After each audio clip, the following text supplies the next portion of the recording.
it's certainly hard to miss what is going on in France right now. On Friday the 13th of November, a series of bombings and shootings took place across Paris, France, killing at least 128 people in a very real and horrific event. And our thoughts and prayers go out to the victims involved and their families at this tragic time.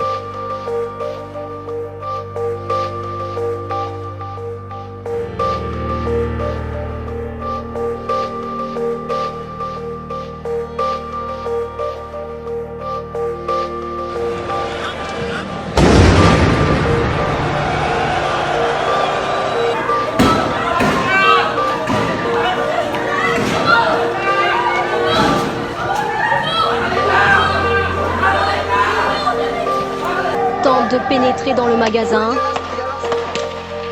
Le preneur d'otages ouvre le feu. Les forces de l'ordre investissent le supermarché.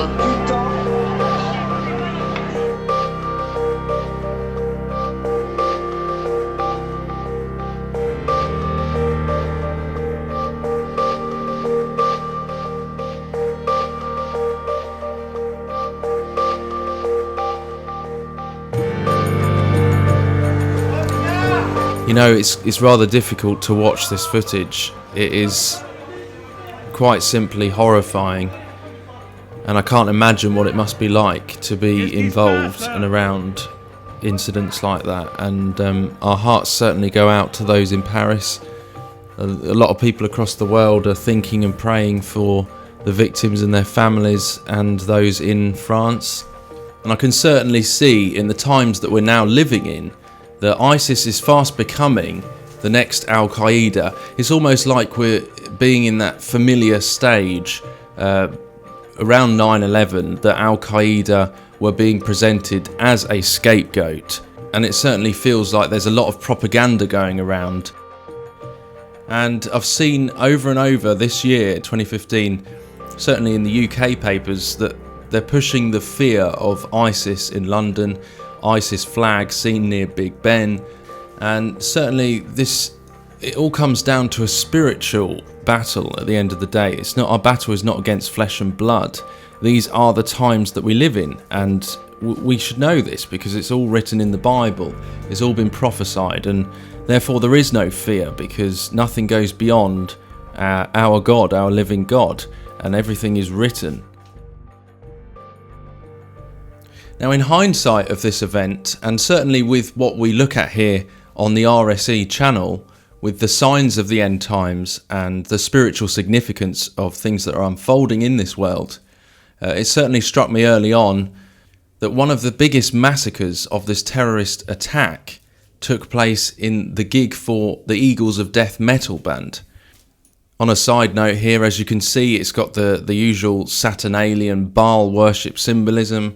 It's got the laser pointer guns, and also the Eagles of Death metal logo there I believe is subtly referring to Edom, the Edomites, which go back to Esau. Of course, all of this being biblical, and leads us on to our next point.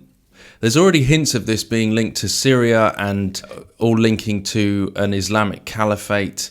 One thing I will say in this kind of scenario, and it's certainly a danger in it, is that you can't blame the actions of a radicalised few on a wider collective. Because I certainly think that the so-called orchestrators, the hidden hand of the shadow, the ones that lurk in the shadows, I certainly think that they seem to want to fester this mass conflict between people. And so just please avoid playing into that kind of mentality. The common enemy mentality, because things aren't as black and white as we often think. And there probably are hidden hands involved in this, and it seems almost like there is an element of making scapegoats in situations like this.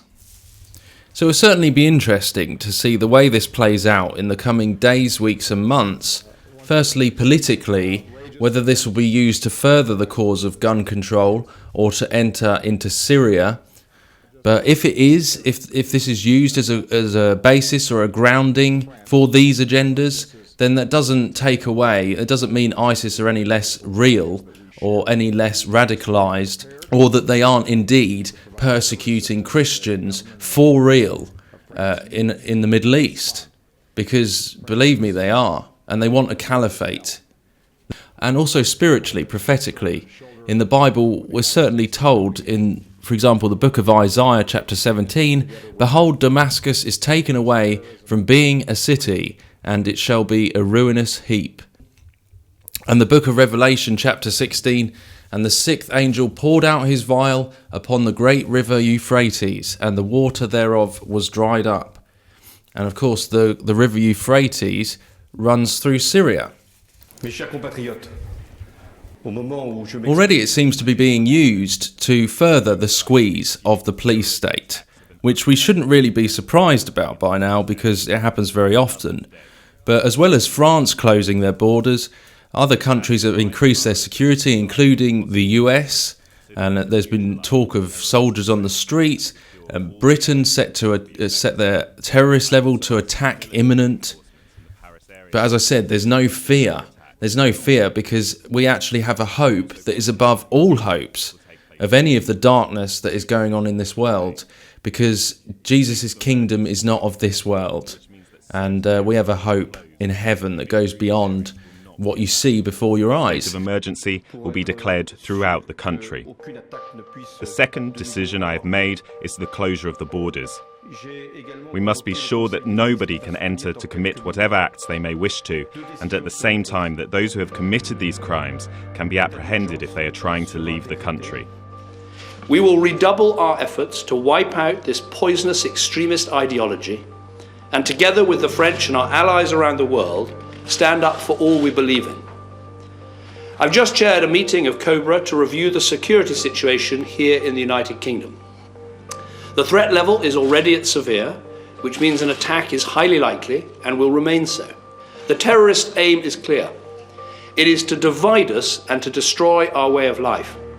So more than ever, we must come together and stand united and carry on with the way of life that we love and that we know and that will never be moved off. I hope to speak to President Hollande later today, and I'll make clear that we will do whatever we can to help. Your values are our values. Your pain is our pain. Your fight is our fight. And together, we will defeat these terrorists. Thank you. Lastly, I just wanted to point out something pretty ironic, that the new James Bond film called Spectre, which I've had a couple of people mention to me, and I'm going to read you a message from my friend in a second, and it came out just 7 days before this event in Paris, and I was messaged before this Paris event took place, and this is what he said about the movie. "I wanted to speak to you about the new James Bond film Spectre. I've never seen a more blatant New World Order movie in all of my life. The entire film is about bringing about the New World Order, and they even use the words New World Order. And from the beginning, it's filled with subliminals. James Bond even gets his right wrist implanted with a chip so that MI5 can track him. The leader of the group Spectre is bringing about the New World Order, and he even comes back from an apparent death midway through, and he has his right eye cut out, clearly portraying the Antichrist in the movie. It even shows the United Nations coming together as one. They need all the countries to agree, and only South Africa says no, so they create a false terrorist attack in Cape Town, South Africa, to bring them on board. They organise massive terrorist attacks to bring everyone together to form the New World Order, exactly what we all knew, but like I say, in Spectre, which was released days ago, and look at all of this. It's so predictable. Well guys, don't let these things crush you with fear or oppress you. If we followed the patterns of the mainstream media, then we probably wouldn't even leave the house. But at the end of the day, that's the world. They don't know the hope that is Jesus Christ. And through all these things, we know that they're written. We know these things are going to happen in these times that we live. But we know above all that we have a hope in Jesus Christ, that the Bible is the truth. These things have been prophesied for thousands of years. Jesus Christ himself told us of these days, and we must stay strong, stay focused. And if you don't know Jesus, then pray to him, because he is the only strong hope through this storm. He is the only one that we can cling on to and have no fear. God bless you guys, and stay safe and take care.